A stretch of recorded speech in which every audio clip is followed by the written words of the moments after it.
Okay, so welcome back to example 2 in our notes for finding the zeros of functions. In example 1, we looked at finding the zeros graphically. Now in example 2, we're going to identify the zeros algebraically. And here in A, we have a quadratic function. We can tell by the 2 here. It was translated down 3 units to the right 5 units. Okay, if I want to find the zeros without graphing this function, I'm going to first substitute in 0 for my f of x, right? I'm going to set this function equal to 0. So 0 is equal to the quantity x minus 5 squared, and then minus 3. Okay, next I want to solve this equation for x. So I'm going to start moving things away from the x. Can move this negative 3, this constant at the end, by adding 3 to both sides, and that's going to give me 3 is equal to the quantity x minus 5 squared.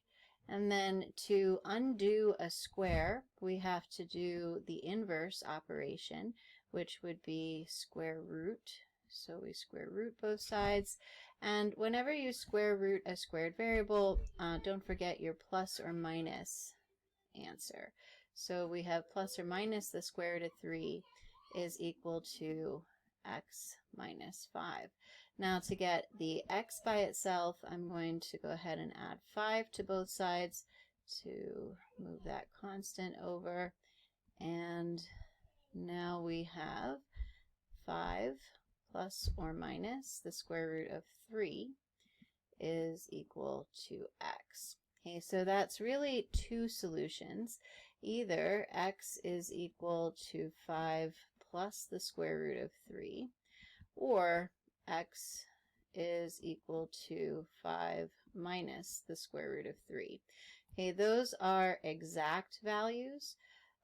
There's been no rounding, so we know that those are precise. So now in the graphing calculator, if I wanted to check that those answers were correct, there's a couple of ways that we could go about that. Let's pull up that graphing calculator. Okay, so I want to check that 5 plus the square root of 3 is a solution to this equation.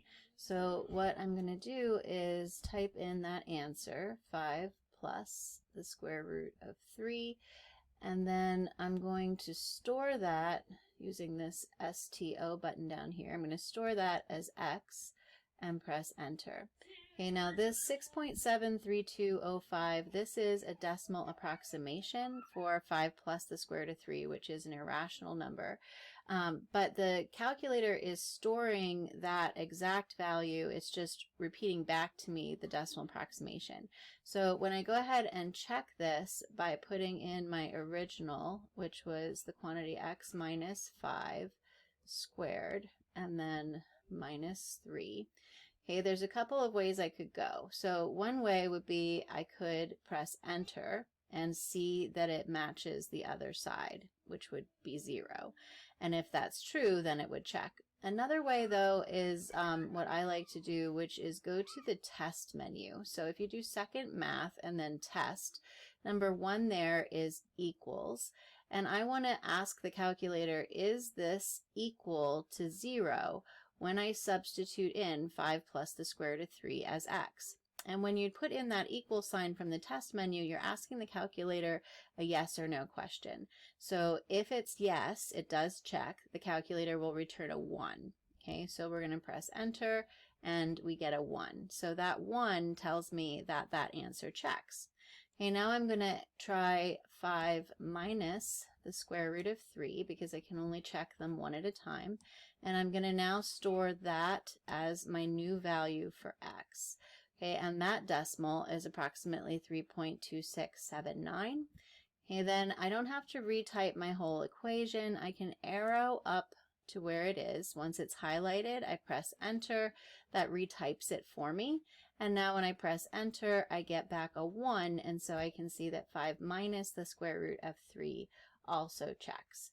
So I know now that I have two solutions, 5 plus square root of 3 and 5 minus square root of 3, both of which check as zeros of this function. Okay, so next in example B here, you're going to try solving this cube root function on your own. When you're ready to resume the video and see how you did, go ahead and turn it back on and we'll go over this one together. So welcome back. I'm going to start by substituting 0 for g of x because I want to find the zeros, which would be the same as x-intercepts. And I want to move this 6 to the other side. So I'm going to go ahead and subtract that constant over, -6 and -6. So now I have -6 is equal to 3 times the cube root of the quantity x minus 2. Okay, now trying to get that radical, that cube root of the quantity x minus 2 isolated. Right now I have 3 times that radical, so I'm going to divide both sides by 3. That's the inverse operation for multiplication. And then -6 divided by 3 is a -2. My 3's cancel. And now my cube root of the quantity x minus 2 is isolated. Okay, once that radical expression is isolated, I can undo a cube root by using its inverse, which is a cube. So I'm going to cube both sides, and that leaves me with a -8 now equal to x minus 2. And one more step to get that x by itself. I'm going to add 2 to move the constant over, and -8 plus 2 is -6 equals x. And that's the solution that I want to check. So bringing up my calculator, I'm going to take -6 and store that as my x, press enter, and then I'm going to type in my equation exactly as I see it in the beginning, so 3 times, and then the cube root is in the math menu, and I arrow down to number 4 to get the cube root. So 3 times the cube root of the quantity x minus 2, that's under the radical, and then plus 6 is outside the radical. Okay, then second math opens up the test menu where I get the equal sign by pressing enter, and I want to show that that is equal to 0 because 0 is where my x-intercepts would lie. So when I press enter, if I get back a 1, that means it checks, and if I get back a 0, then it doesn't check. So I press enter, I get back my 1, and so I know that -6 is a 0. Okay, then go ahead and pause the video while you try example 2 part C on your own, and then come back when you're ready to give that a try. Okay, so in example C, we're going to substitute 0 for x into this absolute value equation, and we want to isolate the absolute value. So we're going to start by adding 6 to both sides to get that constant out of the way. So we've got 6 equal to the absolute value of the quantity x plus 3. Now, an absolute value, what that function does is it makes everything that's in it, that answer, positive. So it's possible that what is actually in here, this x plus 3, right, it could be that that x plus 3 does in fact equal a positive 6. So x plus 3 equals 6, right? That's one possibility. And then the absolute value of 6 stays 6.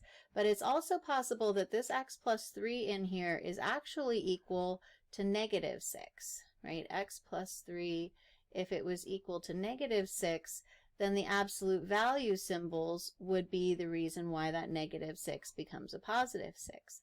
So there's two possibilities here, and we're going to have to treat them as separate equations. So in this instance, x plus 3 equals 6, we subtract 3 from both sides, and we're left with x equals positive 3 as one of our solutions. Okay, then the other possibility, x plus 3 equals negative 6. When I subtract 3 from both sides, in this instance, x is equal to negative 9, and that would be the second solution.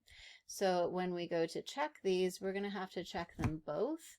We're going to start, let's move this out of the way. So we're going to start by checking the 3. So 3 store x, enter. And then we're going back up to our original here, and to get the absolute values, we go in the math menu and arrow sideways to num, press enter for number 1, and x plus 3 is inside the absolute value, minus 6 is outside the absolute value, and then second math, number 1 gets me the equal sign, and I want to show that that's equal to 0. So I press enter and I get a 1 that tells me that that was true. So x equals 3 checks. And then in the calculator, now we're going to store negative 9 as the x. And then I'm going to arrow back up to this absolute value and check it with the negative 9, and I get a 1, which means yes, it checks. So those would be my two solutions to example 2c, x equals 3 and x equals negative 9. Okay, then go ahead and try these two on your whiteboard. You want to take a look at example A, which is a linear function, and try to find the 0 algebraically. And then while you're at it, try example B, which is a square root function, and see if you can find the 0 there. And then when you're ready to resume, go ahead and turn the video back on. So in example A, we start by substituting 0 for the h of x, and then we're going to multiply both sides by 5. Add 4 to both sides, divide that coefficient of 3 off of the x, and x equals 4/3 is our answer. And when we check that in the calculator, storing 4/3 as x and substituting that into the original equation, we get back a 1, which means yes, it checks. Okay, in example B, we put 0 in for k of x. We're going to add 15, divide by 5, then we're going to square both sides and then subtract 6, and we end up with x equals 3, which again, when we store that in the calculator, we get back a 1, and so we know that that checks.